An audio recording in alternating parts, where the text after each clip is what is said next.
Hello बच्चों। तो चलिए इस प्रश्न को पढ़ते हैं। यदि आव्यूह 2x 4 गुणा आव्यूह x माइनस 8 बराबर 0, x का धनात्मक मान ज्ञात कीजिए। तो यहाँ पर देखो दो आव्यूह गुणा में है और बराबर में हमारे पास में क्या लिखा हुआ है, 0 लिखा हुआ है।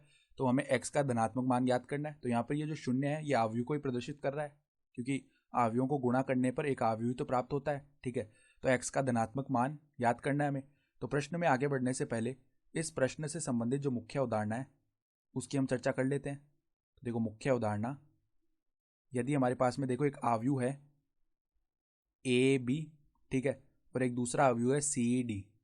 तो इनको अगर गुणा करें तो गुणा देखो कब होते हैं आव्यूह। पहली बात तो ये ए बी की जो कोटि है वो क्या है, 1 गुणा 2 है, और सी डी इसकी जो कोटि है वो 2 गुणा 1 है। तो दो आव्यूह को हम तभी गुणा कर सकते हैं जब पहले आव्यूह में जो स्तंभों की संख्या है वो दूसरे आव्यूह के पंक्तियों की संख्या के बराबर हो। ठीक है, और इनको गुणा करने पर क्या आता है, ये जो पंक्ति है ए बी ये इस स्तंभ सी डी से गुणा हो जाएंगे संगत अवयव, और फिर योगफल हो जाएगा। तो क्या आएगा हमारे पास में, ए गुणा हुआ सी से तो ए सी प्लस में बी डी।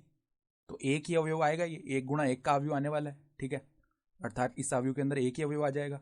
तो अब देखो यहाँ पर गुणा करते हैं हम, तो 2x 4 ये किससे गुणा हो रहा है, x माइनस 8 से, और बराबर में क्या है, शून्य अवयव जैसा है, अवयव के अंदर एक पद आएगा केवल शून्य।